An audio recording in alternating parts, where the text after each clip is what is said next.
Brace the rudders! Raise the sails! Raise the sails! Captain, an unidentified ship is approaching. Over. Roger.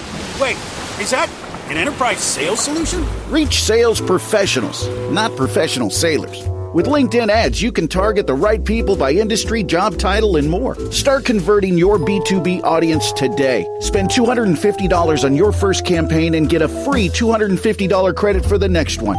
Get started today at linkedin.com/campaign. Terms and conditions apply. Kraft Mac and Cheese is better than 90s hip-hop. We'll remind you of your childhood without making you feel incredibly old. Kraft Mac and Cheese. Best thing ever. What is going on, everyone? Welcome to Birds of the Round Table. Today, we are breaking down our top 5 wide receivers in the 2026 NFL Draft. It is Combine Week, so a lot could possibly change by the end of this one. We are pre-Combine, just a couple days away. Joining me at David Neese PHL on X. What's up, David? Going on, man? Looking forward to getting to a position that I think could be a sneaky choice for the Eagles in this draft. Looking forward to it. Yeah, when you look at positions of value and strength of position, I think this definitely ranks towards the top right there with edge rusher and other positions like that, where if something falls in your lap, if someone falls in round 1 or 2, given the A.J. Brown situation, given the changes on offense, could get a little interesting, David. Yeah, I completely agree. Yeah, and they prioritize positions that they like to give second contracts to, and this is one of those positions. So, yeah, I agree with you completely. I think it is definitely something that they'll be doing a lot of homework on. Yep. So, guys, if you're watching us live, please be sure to comment, talk about your favorite wide receiver prospects. We're going to go 5 to 1. I did my 5 differently than David did. I went X receivers given the A.J. Brown trade rumors, and, it's always fun to be different. So my focus will be X receivers, and David will have his. David, lead us off, man. Who's your number 5? My number 5 was Casey Concepcion. I guess I'm saying that right. I'm trying. He is not going to be on your list. He is not an X receiver, but he is a space player with a lot of juice. He's sudden underneath. He's dangerous after the catch. He's versatile enough, to use in motion. He aligns in the slot. He gets a lot of gadget touches. The frame isn't imposing. And, as we were talking off camera about his blocking ability or their lack of, but that's just not his game. But the competitive and short area burst translates really well, in my opinion. As you see from the tail of the tape there, his speed and route running is, where he's going to make his money and what's going to make him probably a top 50 selection in this draft. His separation against coverages, he's likely a number 2 guy. Eventually, he could be a slot gadget guy right from the start. Like you said there at the bottom, he struggles against bigger, more physical cornerbacks, and that's why he's, does so well with those gadget touches. Yeah, didn't make my list, as you mentioned, slot guy. Definitely intriguing, and it's going to be really intriguing how, Sean Mannion and Nick Sirianni kind of value these wide receivers going forward with their blocking abilities and ability to get open in a more horizontal offense. We have Brett Eclipse chiming in. What's going on, Brett Eclipse? Thanks for joining. Let us know your thoughts on Casey Concepcion. I will roll into my number 5, and that is Chris Bell. Chris Bell is a really intriguing prospect, maybe a boomer bust prospect. A lot of physical intrigue with this dude. 6'2", 220-ish pounds. I think he's going to do really well at the Combine, I think. He's a guy that projects, of course, as an X receiver. Didn't play a lot in the slot, mostly outside. And I think he's been one of the high risers of the 2025 college football season. He's a guy that has steadily improved throughout his college career, and he's really physically impressive. Elite burst at that size and weight, big, powerful prospect. You look at that frame, size, strength, explosiveness. If you're just drafting on traits alone, I think he could be a first-round pick and surprise some people. In terms of improvement, he's got a lot of inconsistency. His tape can be disappointing at times I think he has the ability and the strength and the size to be a really good blocker, but he just has not put it together. And I think he also has a really good chance to be a great slot receiver. So that's worth noting. But as a bigger receiver, he's more build-up speed than quickness and suddenness off the line of scrimmage. And he also played in a system that manufactured a lot of free looks for him. So that's definitely a tricky evaluation. So it's also worth noting he tore his ACL in November 2025. So I think he's probably a day 3 guy who could sneak his way into day 2 if, he does well throughout the draft process. Definitely probably won't be testing. Yeah. But anyway, Chris Bell. Have you heard or seen anything on Chris Bell? Yeah, I like him. Before his injury, he's a smooth, linear athlete. He's surprising long speed. You don't know how the ACL will affect that. He has a wide catch window. He tracks the ball well. He shows, like he's comfortable working along the boundary. And like you mentioned, his physicality of the top of routes and his contested catchability and consistency, in my opinion, will determine how high he climbs on the team roster, if that translates to the NFL. But like you mentioned, the ACL leaves a lot of unanswered questions at this point. Yeah, Chris Bell's really intriguing. Definitely check him out. Brett Eclipse chimes in saying, curious to see what the day 2 wide receiver talent looks like if the Eagles receive more day 2 picks with an A.J. Brown compensation. Agreed. A big body receiver with blocking and slot potential sounds like a fantastic fit. Agreed. That's going to be the focal point of today's show. So stay tuned. I really like my other ones we'll be getting into soon. David, who is your number 4? I went with Mekhi Lemon from the Trojans. All of these guys from 4 to 1 for me now are all first round talent. I believe in all of them. He's a twitchy, smooth through the routes. He creates early separation with his quick feet and just tempo. He flashes like third down value. He has pretty good play strength. He expanded his routes this season. And, you mentioned it there, his elite route running in hands. And that's pretty much, what teams are going to count on. He's 5'11", which that'll be preference for a team, whether or not they want that kind of player. Like you said, he's probably not on your list just because of the way he plays. I can't remember if he was on yours or not, but I don't believe he is. Yeah. He produces yak. He's very, similar to the guy I mentioned before as far as the role he would play. Like you put there, he bounces off tackles well with the running back. And press coverage, much like with KC, that's going to be, the hill they have to climb on whether or not they're going to be successful in the NFL. If they can get out of press coverage, if they can beat bigger cornerbacks, they'll have a longer career. But I love the way he, plays this season. I thought he was really good. I thought he took a lot of steps. And I think in the right offense, like Kansas City or something like that, he could be a menace. Yeah, I really like him a lot. And like you said, I think you could make an argument that he should be, one of the first wide receivers taken in this draft. That is definitely a thing. Let's roll on to my number 4. I'm going Denzel Boston, a guy that is kind of polarizing, I think, in some respects. Great size and weight.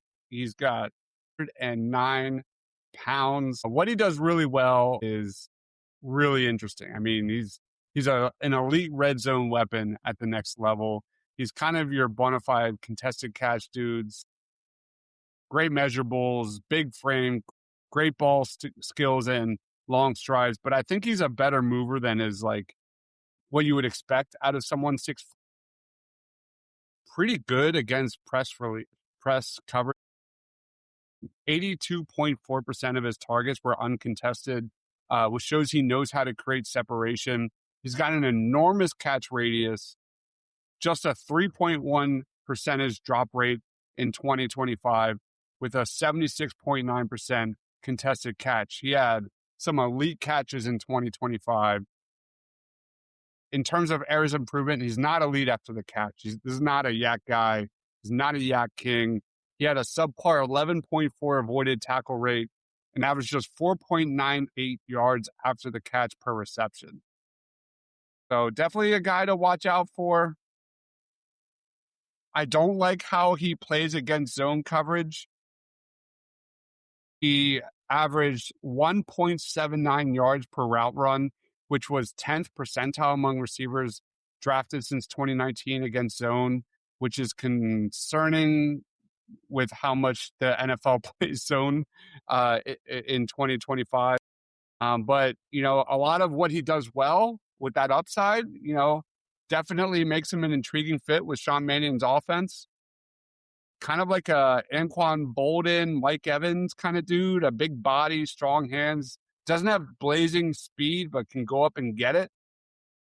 Any thoughts on Denzel Boston? Yeah, I had Chris Bell 7th overall. I have Denzel Boston 6th. I have him in the second round. I think he's really good. Like you mentioned, he brings size and stride length to the outside. He's at his best on vertical routes and back shoulder timing throws. I think that shows up in all 22. He uses his frame to shield defenders well. The question, like you mentioned, is quickness. If he sharpens those transitions and the routes, his profile becomes the complete wide receiver in the NFL. So, if he's able to do that, if coaching can assist and make him a little more twitchy and a little more better on the short intermediate things, I think that he could be, a very surprising guy. I agree with you. He is polarizing. It's just if you believe in the projection as much as more than you do the traits, I guess is the best way I could word it. Yep. All right, let's roll on to number 3. And you've got out of Indiana, Omar Cooper Jr. Yeah, the world champion Indiana Hoosiers.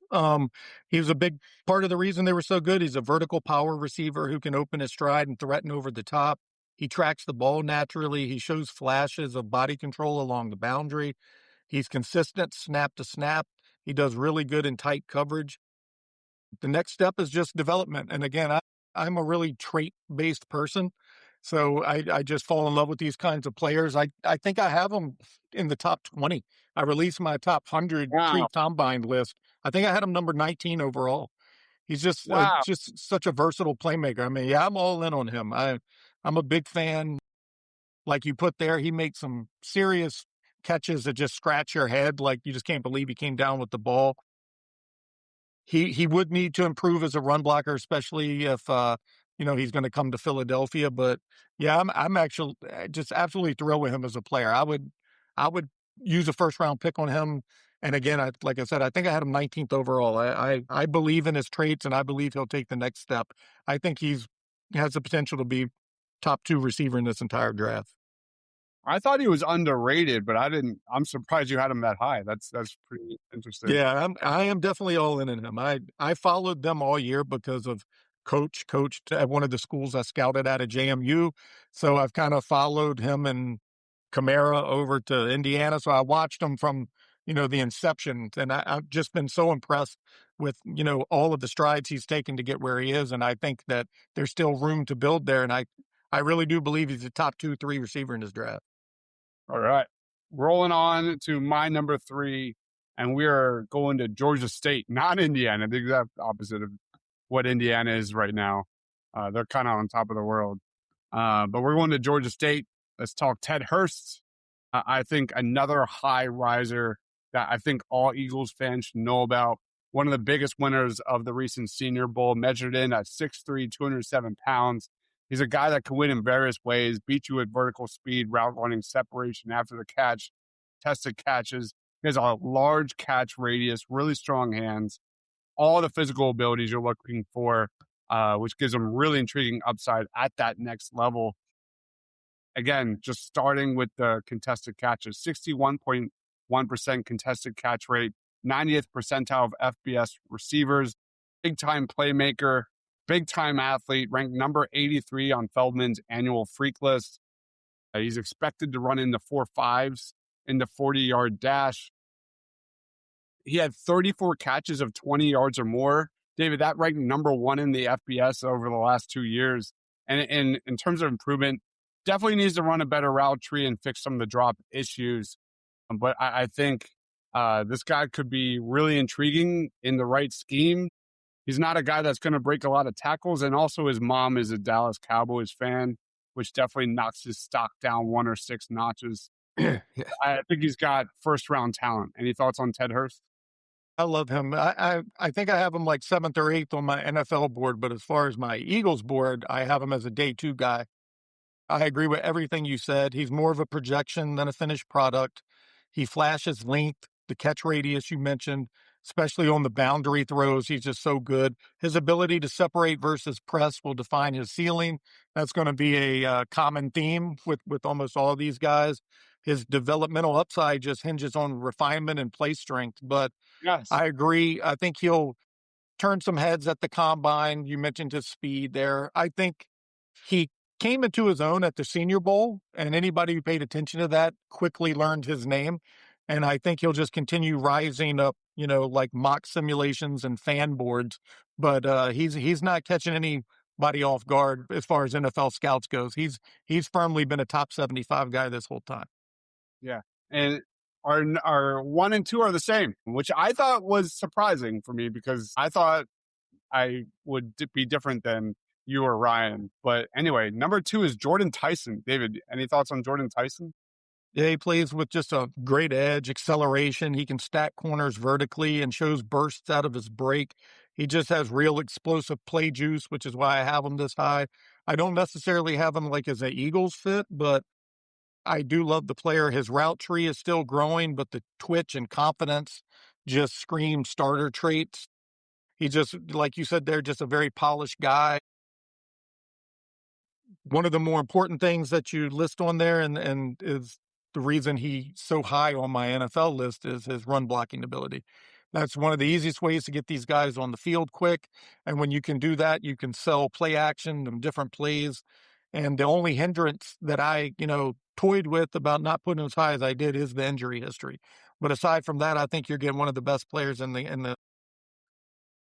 This guy, pound for pound, might be one of my favorite prospects. I think he can. Fantastic. I think he can do it all. And like all the reasons you just said, 25% slot percentage, but I think he could be absolutely elite at the next level in that area. He can make defenders whiff at the line of scrimmage. Great route runner. He's just extremely efficient wide receiver, tons of polish. And he's a guy that can get open so easily. He's elite against man coverage, 3.44 yards per route run against man coverage last year. And yeah, you look at guys like Amon-Ra St. Brown, JSN, CD Lamb. Being a slot guy is not a downer. It's not a negative. Like, I think given his ability to be outside and inside and a strong run blocker, I think this guy's got Philadelphia Eagle written all over him. And if he's the guy, I think if he falls, I think he would be a really intriguing fit to give everything Sean Mannion wants. Yeah, his versatility is amazing. The only reason I didn't have him on my Eagles board is because I just don't think he's going to be there. Yeah, I think they'd have to make a huge play. In my opinion, I don't think he falls anywhere near 23, and I don't see them using like a 2027 first round pick to jump up for a wide receiver. So, but yeah, the player and the talent is there. And the reason you said you were shocked you and I had the same 2 and 1, it's because we watch all 22. It's because we watch the college tape. It's not just the highlights, and the two that we have, to me, stand out higher than anybody else on this board. Brett Eclipse chimes in, not a prospect this year, but just throwing it out there. Nick Marsh's name out of Michigan State. And the Eagles front office tried to convince themselves that a slot guy was an issue when it came to Justin Jefferson. They sorely regret it now. Yeah. Yeah, that's never happening again. No, I think David is spot on. All right, let's go to number 1. Do you want to take it or do you want me to take it? Go ahead. Yeah, I'll chime in after. Okay. Number 1 for me, which I thought was a little bit of an interesting take. I did too. But I went Cornell Tate out of Ohio State, a guy that really has shared the limelight throughout his college career at Ohio State, has never been the guy, but I think he's dynamic in his own right and a great fit. 6'3", 195 pounds, ex-receiver prospect with long frame, great catch radius, not the fastest, not the most agile, not the most explosive athlete in this class, but he's solid all across the board. And he's also one of the best run blockers in this group. something the Eagles desperately need in their receiving room. And I just love a wide receiver that's willing to get his nose dirty, willing to block with the intensity that Tate does, man. It's so refreshing to watch. And it will be such a huge plus for this new look Eagles offense. It's also worth noting, like, Tate's mother was tragically killed in the shooting in Chicago. And every time he scores a touchdown, he blows a kiss towards the sky to honor his mother, man. Just a huge guy to root for. I love Cornell Tate. His separation skills off the line, savvy, twitch. He reminds me a little bit of Devontae at times as a prospect, just the fluidness and smoothness of his routes. And then negatives, obviously he was never the guy. He never went up against the top cornerbacks on the other side of the field when he shared the field with guys like Jeremiah Smith, elite talents. Can he maintain that same level of play against NFL CB1s at the next level? I don't care. You put this guy next to Devontae Smith, he's a great number 2. Any thoughts on Cornell Tate? Yeah, he's my favorite as well. I like the comp to Devontae. He's smooth in everything he does, which screams Devontae Smith. He's a glider with advanced route pacing. He just has strong hands through contact, a natural feel for space against zone. Like you mentioned, he's not a pure burner, but he wins with polish, body control, and he's just so reliable. And one of the notes that I had written down was he had never been featured at Ohio State. And again, I'm betting on those traits that once he is featured in the NFL, he's going to be a high volume chain mover, man, because he has everything you could want in the receiver. He's my favorite receiver, obviously, in the entire draft. I think he's a top 10 pick. I don't know if he'll go that high, but receiver, somebody normally does. And for everybody who's watching the tape and you doing the comps in the NFL with what this guy's skill set is, he could be a difference maker for the next 7 to 8 years for a franchise. So he is my numero uno as well. Did you have any honorable mentions you wanted to throw out there? I think we both had the same one. I'm not completely sure, but the guy who I've been writing about a lot was Malachi Fields. That's who I have. Yeah, I thought it was. I thought I saw that somewhere in the chat. From Notre Dame, he just looks the part, man. I mean, as soon as he gets off the bus, he's just built to be a receiver, man. He wins with catch radius and timing. He showed off those hands at the Senior Bowl. I think he impressed the hell out of everybody there. He's a huge red zone threat. If you're going to be nitpicky, his pad level and play strength will dictate whether he becomes more than just a situational X receiver. But the upside is there to be a starter. Yeah, I'm pretty bullish on him. I have him somewhere I think top 50, top 60 player on my board. I really like what he brings. And another guy who, wasn't completely featured as often. Somebody who I think could actually put up big numbers. I remember him going all the way back to Virginia when he played there, and he was just never utilized enough. And this season was a breakout party for him. So I'm excited to see what he could do at the next level. Yeah. Another Senior Bowl winner.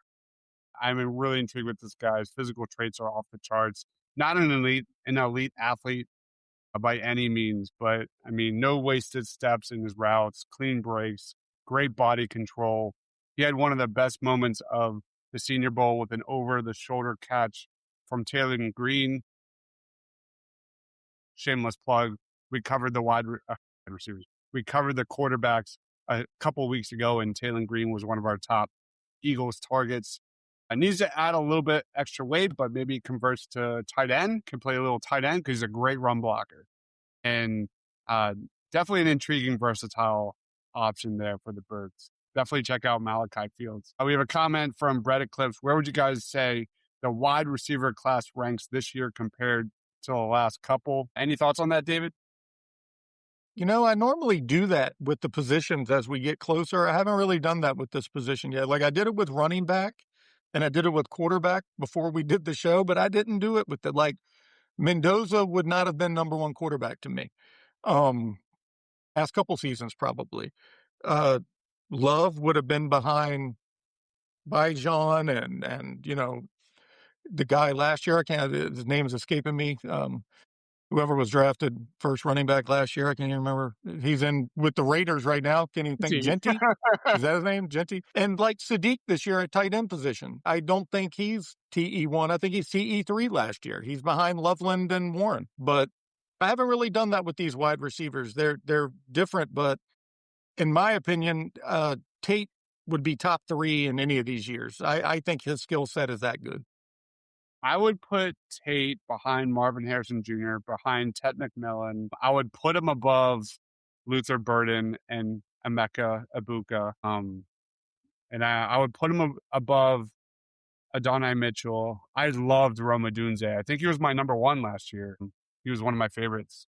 So probably under. The 5 I've ever ranked, which I just started doing this, Jamar Chase was the first one I ever covered, and he still is the number 1 receiver I've ever covered. I had Marvin Harrison Jr. as the second best that I ever covered. Odunze would be in my top 5 as well, and Carnell Tate would be in my top 5. And the other one was Devontae Smith. Those would be my top 5 over the past 5 seasons that I've ranked. Marina Sands has a good comment. This is not a wide receiver.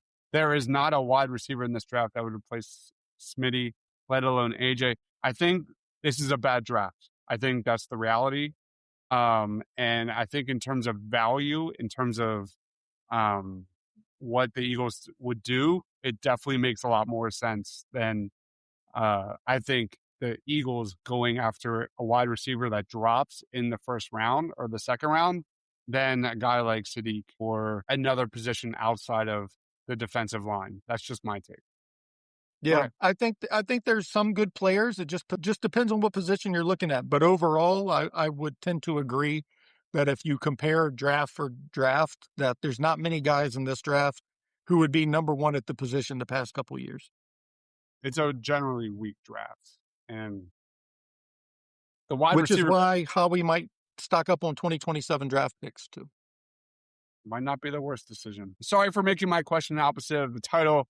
I don't know if you asked for it. Do you guys view any defensive positions differently now that it looks like Schwartz will be back in 2027? That's interesting. No, I mean, I think CB2 is probably number 1. I think priority Jalen Phillips. I would be surprised if Fangio wasn't given some assurances that they were at least going to try as hard as they can to bring Jalen Phillips back, or I don't think he'd have been back as DC. So I don't think too much of it changes just because the defense is what it is, and they're all going to get second contracts. Quinyon, Cooper, Jordan Davis, Jalen Carter, the core are all going to be here for a long time. So the position that would maybe change some would be safety. I think that Schwartz did prioritize that. You saw like Malcolm Jenkins and some other guys come over here when he came. So maybe they'd use a higher resource, but I don't think you'll see that happen this year. I feel like this is ingrained, and I feel like Howie's going to keep building through the trenches, and I hope nothing changes in terms of defensive tackle being the primary focus for the Eagles and building that interior pressure. That should continue to be what they focus on. Ty Robinson didn't exactly. This is a big year for Ty Robinson. I need to see a little more from him this offseason because Moro Jomo is coming, and he's going to get probably a lot of money when he's a free agent. So he's an interesting name that they could look to add a little depth, and that could shock some people because I personally, I believe the strength of your defense comes from that interior D-line. And like David said, if there's a cornerback that falls, they probably could make that move like Manjor Delane or Avion Terrell or something along those lines. Yeah, Schwartz does simplify everything in the backfield. That's just, I mean, they won a Super Bowl with Jalen Mills and what was the other guy from the Bills? I can't even remember. It's crazy how 8 years just, you can't even remember. I think his name starts with a R. I can't even remember. Rodney McLeod? No, but he's the other safety they brought in. No, the other, Ronald Darby. Ronald Darby. I mean, their corners were Ronald Darby and Jalen Mills, but they prioritized safety. They just kind of, Schwartz kind of simplifies the coverage back there, and he uses a little bit more of a wide 9 as well. So, but I just don't know that they would go back to that. I think he might have to change his decisions a little bit more than the Eagles. Yeah, and edge is one of the deeper positions, at least at the top of the drafts, and that could definitely be something they look to address if the Jalen Phillips situation goes south. Anything else on wide receivers before we get into a quick mock draft? No, I would say the way to sum it up is pressure dictates the coverage for Fangio, and coverage creates pressure. I mean, coverage creates pressure for Fangio, and the pressure kind of eliminates the need for high profile cornerbacks in a Schwartz system. And I just don't think the Eagles are built to change that at this point. Yep. All right. With these draft shows, what we do here is we will draft a wide receiver in our 4-round Eagles mock. David, do you want to go first or second? Your choice. I'd rather go first and get it over with. Go for it. We have a comment. If Schwartz comes back, the defense needs to be totally rebuilt. We have no defensive ends that run a 4-3. All our edge guys are outside linebackers, and Davis is a nose tackle. Yeah, it's definitely a more of a wide 9 inside. Yeah, it would be a really crazy transition, and it would change their complete way they have to view the offseason with extensions and who they're paying this season. It just seems a little hard to believe that'd be the way they went. All right, let's roll. Let's see how this goes. 4 rounds. We have to take a wide receiver in this draft. Looking at who's available, Avion Terrell, we got Vega, TJ Parker, there's Casey Concepcion, kind of where we thought, or how this went last week, I believe. Correct me if I'm very wrong. similar. Yeah, there's Chris Bell. Just going down to see who's available. Eli Stowers. The tight end class is so bad this year. But I'm going to stick to the line. I'm going Vega, as I always do. And that'll be a running theme. I know Davey's probably pissed off at that pick. I'm going, I want to go trenches. All right. We are at pick 54. Let's see what wide receivers are available here. Gurmy Bernard, Elijah Surratt, Zachariah Branch. Yeah. So that well dried up quick, too. Yeah. I don't like that. All right. So we got a guard to start. Let's go Romello Height, edge rusher. Add some rotational pass rush there for the Birds. So we are on the clock here at 68. We're going to go Malachi Fields for the Eagles there. That's our wide receiver. I think just his run blocking and physical ability should make him a really good fit from the jump. Eagles are on the clock here. Number 98. We got a guard. That. I like Jay Sean.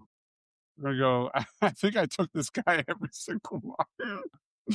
I don't want to do that. I don't know if I want to do that. No tight ends. I need a tight end. Oh my gosh. I don't like it. Just to be different, let's go Davison Igbinosun. I think I butchered that name. Pretty solid. Thanks, man. I like it. I mean, if you start off with Vega every time, everything makes me happy from that point on. Support for this show and the Fans First Sports Network comes from Strong Coffee Company. Elevate your coffee routine with Strong Coffee Company's Black Instant Blend and Lattes. Both feature organic coffee, protein, MCTs, and adaptogens for sustained energy and mental clarity. With quick delivery and exceptional taste, their coffee is a convenient option and a nutritious addition to your daily routine. Experience a healthier, most productive day with Strong Coffee Company. Visit strongcoffeecompany.com and receive 20% off at checkout using promo code FFSN. Again, strongcoffeecompany.com, FFSN. Brian Parker. Do you know anything about Brian Parker? Not very much. Same.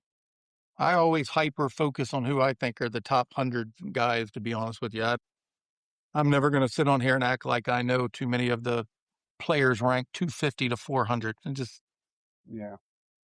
We went unless they're just on the film that I'm watching, when I'm studying someone else, but Uh, I'm never spending an afternoon watching 6 hours of player 263. That's just not happening.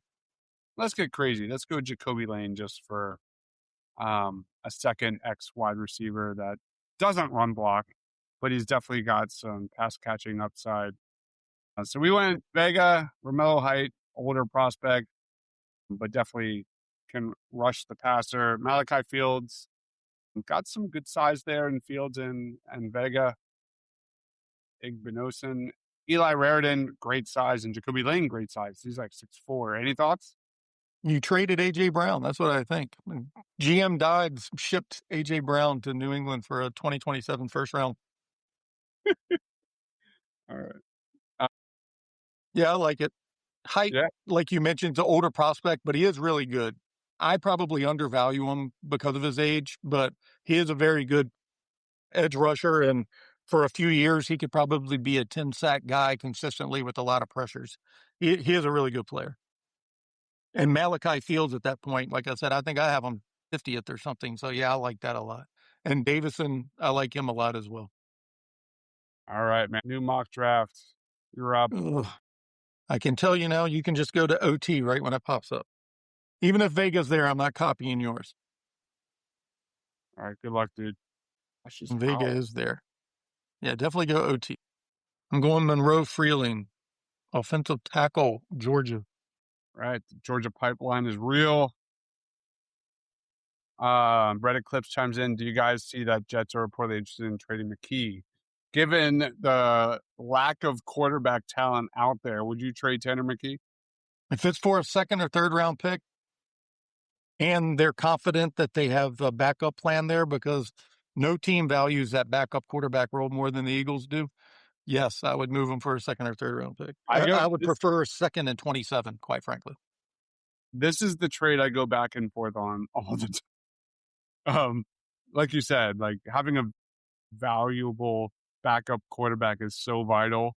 And I think McKee's fit with this scheme is a little interesting. It is. But man, there's not a lot out there. Like, this is a bad year to need a quarterback. And I'm a Tanner McKee guy. So this is definitely something that I have, 1 week I'm all in, and then next week I'm just, nah, it's not. But you're on the clock, man. Where are you going? I'm not going to be able to live with myself if I sat here on a wide receiver show and said Omar Cooper Jr. is my 19th rated player and not take him here. So grab him. I would be ecstatic with those first two picks. They're two of my probably top 10 favorite players for the Eagles this year. All right.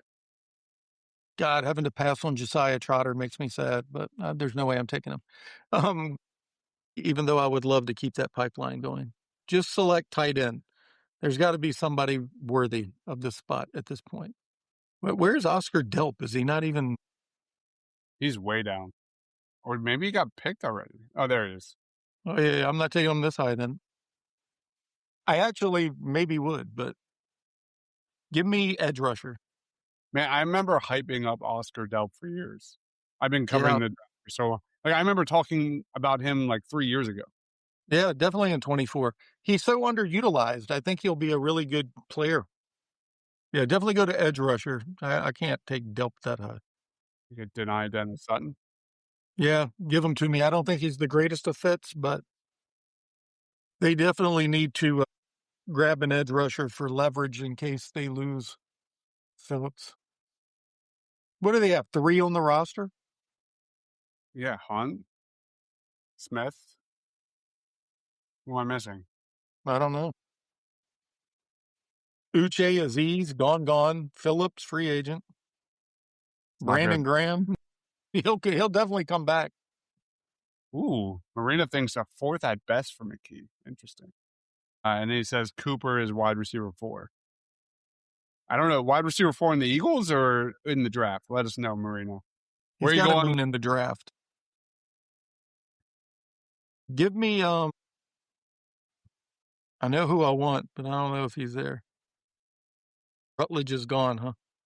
Yeah, I'm not going to drag this out. Just give me Oscar Delp, and then I'm going to worry about next position next. I like him way more than his F grade I'm about to get for him. All right, pick 122. Keep scrolling down a little bit. God, the print is so little. God, I hate this draft at this point. Literally what get out of my head. Whereas the previous drafts, at least the last two, I feel like the day 2 area was like the strength of the draft. Yeah. It was so good. And like, this is the exact opposite. Once you get in this area, like, it's rough. Just give me Grayson Holton just so I can end this night. But yeah, I'll take the deal. I'll take my D- graph grade. We need one more. Oh my God, no. Grief. Yeah, give me Michael Taft. I love that dude. It's a good talent for sure. All right. Such a great attitude too. I love watching him. Yeah, if they got Freeling and Cooper, I wouldn't even care about the rest of the draft that much. All right. Cooper Jr. Your draft will win. What was my grade? I can't see it. My face is blocking the C+. screen there. Better not the. You got an A for Amari Cooper Jr. Oh, good. Well, yeah, Oscar Delp was an F. Yeah, I knew I was failing that class. There's no doubt. Brett Eclipse says, did you see that Dolphins head coach was blown away by Kevin Batum? Yeah, I can tell you something else that'll probably blow away a lot of Eagles fans. There were 4 or 5 teams who wanted to hire that guy. The hype on him is real. They definitely probably do not view him as a play caller, but for the structure and everything he built with the teams, he's a guy who the outsiders look at as somebody who contributed to 2 Super Bowls in 3 years. So he's viewed a lot more better outside of Philadelphia than he is amongst the fan base as far as being a football mind. He's got 20 years experience in doing this. He's a pretty popular guy in league circles, believe it or not. Brett Eclipse says, when they asked Howie about CB2, he mentioned that Cook can play at an all-pro level anywhere, given his flexibility. Where do you see Coop getting the most snaps in 2026? Slot. There's no way they're moving him. He's so elite there. I would never move him, given everything he does for the defense. Like, he can play outside, and he played outside a lot. Oh yeah, the commenter's right. He can do it. The question is, will he get paid? Because obviously there's a big difference between outside and nickel corner. And the downside that they would have as a slot corner compared to whatever will fill CB2 is just too great of a role. He is just too important. I mean, I think everybody saw what he did as a rookie when he came in week 6. That whole defense transformed in 1 week, and they went on to win a Super Bowl. He's just too talented there. He's an all-pro player. I mean, there's just no way you move him. Nope. Agreed. Brett Eclipse says, I don't think they should move him, but that's Howie's word. Yeah. I mean, and that's like probably between him and Jalen Phillips, like, those are the first dominoes, like, in terms of what their role will be in 2026. Does Jalen Phillips return, and where does Coop play outside, nickel, and so forth? So definitely going to be a wild off season. David, any final thoughts? Anything you want to plug? I can't believe we went 45 minutes on a wide receiver show. Me neither. When we were talking pre-show, I was like, this is going to be short, right? And they just never are. Yeah, so I used to blame it on Ryan, but apparently it's us. That's my fault. One of these days, one of these days we'll have Ryan join us for a draft show. That'd be nice. Yeah, I mean, we're supposed to be talking about 5 wide receivers. We end up talking about 11. So it's just what happens. We have a comment. You didn't listen to the whole thing. How he said he's important at the nickel because of run fit. Oh yeah, just what he does against the run, what he does in clutch situations as a dime linebacker. He does it all. So yeah, they are not moving him. There's 0% chance, unless it's just massive injuries take forth. But he is not going to be the plan going to the season as CB2 as a boundary corner. All right, anything you want to plug? Nope. I released that top 100 list that y'all can dissect and give me crap for like everybody else has. But aside from that, nope. All right, guys. Thank you everyone for watching. Brett Eclipse, I just read off Zach Berman's tweet. We have so far covered all offense, surprisingly. Quarterback, running back, and now wide receiver. I have no idea what we're covering next week. According to Ryan, it's tight end. Oh, God. Yep.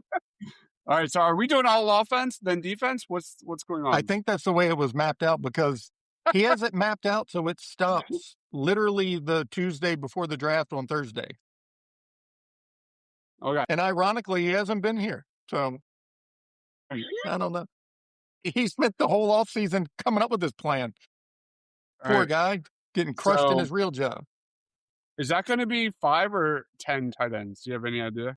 It's got to be 5, even though he's going to say it's a top team. No, I don't know if I could do 10. I don't know if No. I could do. no. As we've learned from doing this, when you get to player 125, it is not looking good anymore in this draft. Yeah. There are very few hidden gems late in this draft. There'll be guys who shock, but Yeah. Not a good year for a tight end. We've been talking about that for a long time. the sweet spot probably is round 5 because that's just where all of them are ranked. They're just a whole bunch of guys ranked 130 to 150. And not a lot of good run blockers as well. Like it's rough. Now, the happiest person about that is Dallas Goedert because the Eagles do not have a replacement for him in the draft. I will do you one better. I think the happiest person about that is Cameron Latu, who I think could have a bigger role next year. It's a good point. All right, guys. Thank you everyone for watching. We'll be back next week, Tuesday night at 8. He is David Neese, PHL on X. I am Deibs, Mr. Crockpot. Thank you everyone for watching. Stay awesome. Go Birds.